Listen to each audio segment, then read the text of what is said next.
Hello friends, मैं हूँ निर्मला। मेरे किचन में आपका बहुत बहुत स्वागत है। यदि आपको नूडल्स बनाने में परेशानी आती है, वह खिली खिली नहीं बन पाती है, ज़्यादा मिक्स करने पर टूट जाती है या फिर आपस में चिपक जाती है और देखने में बिल्कुल मार्केट जैसी नहीं बनती, तो आज के इस वीडियो में मैं आपको कुछ ऐसे टिप्स और ट्रिक्स बताऊंगी जिससे नूडल्स इतनी अच्छी बनेंगी कि मार्केट की नूडल्स खाना तो आप भूल ही जाएंगे। तो चलिए आपके प्यारे से स्माइल के साथ ये रेसिपी शुरू करते हैं। नूडल्स बनाने के लिए सबसे पहले एक बर्तन के अंदर पानी को अच्छे से गर्म कर लें। ध्यान रखना है जब भी आप नूडल्स को बॉईल करें तो पानी कम गर्म नहीं होना चाहिए बल्कि अच्छा उबलता हुआ होना चाहिए। अब इस पानी के अंदर हम नमक डालेंगे और इसी के अंदर 1 चम्मच तेल भी ऐड कर देंगे। इससे नूडल्स चिपकेंगे नहीं। अब यहाँ पर मैंने ये 2 पैकेट नूडल्स लिए हैं। आजकल मार्केट में आटा नूडल्स आती हैं तो आप उसका इस्तेमाल करके इन नूडल्स को और भी ज़्यादा हेल्दी बना सकते हैं। अब हम ये नूडल्स बॉईल करेंगे तो आप देख सकते हैं कि पानी में बॉईल बरकरार है।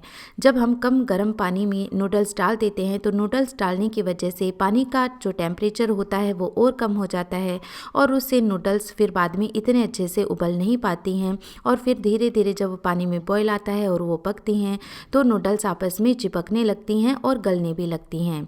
तो आप हमेशा गैस की फ्लेम हाई रखते हुए और अच्छे उबलते हुए पानी के अंदर ही नूडल्स को बॉईल करें। इससे नूडल्स बहुत ही अच्छी खिली खिली बनेगी।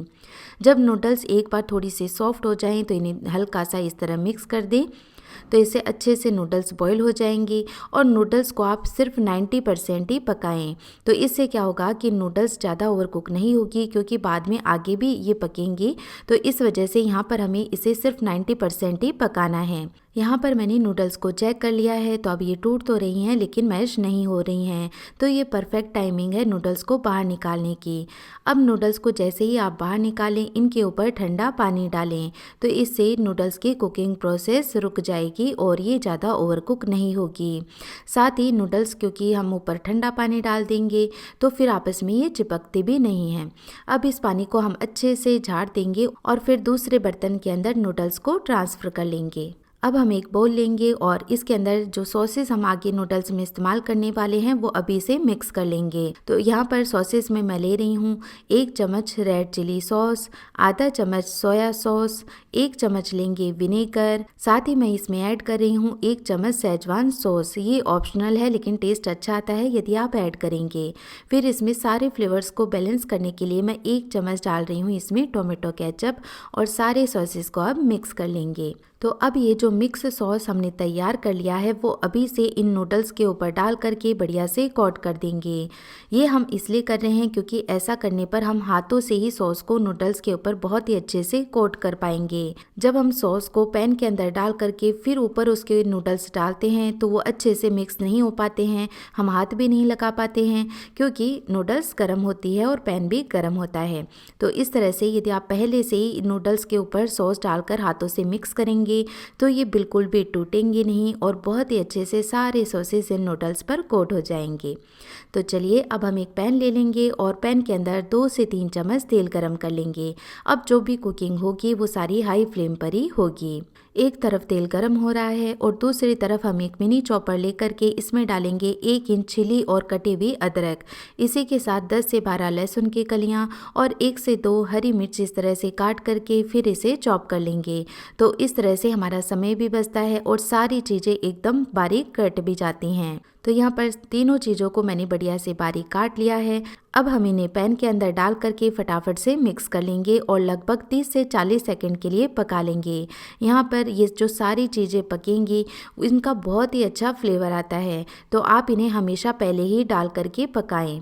जब ये थोड़ी सी श्रिंक हो जाएंगी यानी लगभग 30 से 40 सेकंड आप इन्हें पका लेंगे तब आप इसमें एक मीडियम साइज का इस तरह पतला और लंबा प्याज काट करके इसे फिर से 1 से 1.5 मिनट के लिए पका लें। तो जो लहसुन अदरक वगैरह है वो भी थोड़े और पकेंगे और जो प्याज है हैं वो भी हमारे सॉफ्ट हो जाएंगे। प्याज को यहाँ पर ज़्यादा ब्राउन नहीं करना है। तो 1 मिनट पकाने के बाद अब इसके अंदर सब्जियाँ भी डालेंगे। तो नूडल्स में जो सब्जियाँ होती हैं वो हमेशा लंबी और पतली काट कर ही डाली जाती है। तो बस मैंने यहाँ पर ये पत्ता गोभी ली है कटी हुई, शिमला मिर्च और गाजर ली है। और अब इन सारी सब्जियों को पैन के अंदर डाल करके लगातार चलाते हुए पका लेंगे, क्योंकि सब्जियां पतली और लंबी कटी हुई हैं तो जल्दी से ये पक भी जाएंगी। साथ ही जो नूडल्स में जो सब्जियां होती हैं उनमें हल्का क्रंच बरकरार रहना चाहिए, तभी नूडल्स खाने में अच्छी लगती हैं। ज़्यादा ओवर कुक इन्हें नहीं करना है। तो जैसे ही सब्जियां पकेंगी हम इसके अंदर ये नूडल्स ऐड कर देंगे और इसी के साथ इसके अंदर स्वाद के अनुसार नमक और 1 चम्मच काली मिर्च का पाउडर भी ऐड कर लेंगे। ये दोनों चीज़ें आप चाहें तो सॉसेज जब मिला रहे हों उस वक्त डाल करके भी मिक्स कर सकते हैं। और बस अब सॉस तो अच्छे से कोट है ही, हमें सब्जियों के अंदर ही इसे मिक्स करना है और थोड़ी देर इसे पका लेना है ताकि नूडल्स भी गर्म हो जाए और जो सॉस हमने डाले हैं वो भी पक जाए। तो या तो आप किसी स्पैचुला की हेल्प से इन्हें मिक्स कर लें या फिर इस तरह 2 फोर्क लेकर के इन्हें मिक्स करें, तो बहुत ही अच्छे से ये मिक्स हो जाएंगी। तो इस तरह नूडल्स बनाने से ये बिल्कुल भी टूटते नहीं हैं और बहुत ही अच्छी बन करके तैयार होती हैं। तो बस ये हमारी फटाफट वाली नूडल्स बन करके तैयार है। इन्हें गर्मा गर्म सर्व कर लेते हैं, क्योंकि इन चीज़ों का मज़ा तो गर्मा गर्म ही आता है खाने में। तो देखा ना फ्रेंड्स, कितनी आसानी से हमने बहुत ही टेस्टी खिली खिली नूडल्स बना करके तैयार की हैं। आप इन नूडल्स में ढेर सारी सब्जियां डालकर और गेहूं के आटे की नूडल्स लेकर इन्हें हेल्दी बना सकते हैं। तो बच्चों को हफ्ते में 1 या 2 बार खिलाकर उनका मन भी रख सकते हैं और ये उनके लिए अनहेल्दी भी नहीं होंगी। तो मार्केट की नूडल्स के बजाय आप घर पर ये हेल्दी और टेस्टी नूडल्स बनाकर ज़रूर खाएं और कैसी बनी मुझे कमेंट करके ज़रूर बताएं। अगर आज की रेसिपी आपको अच्छी लगी हो तो प्लीज़ आप मेरे वीडियो को लाइक करें। साथ ही मेरी ऐसी और भी रेसिपीज़ देखते रहने के लिए चैनल को सब्सक्राइब करना भी ना भूलें। मैं फिर से मिलूँगी आपको एक ऐसी और नई रेसिपी के साथ। तब तक के लिए टेक केयर, बाय बाय।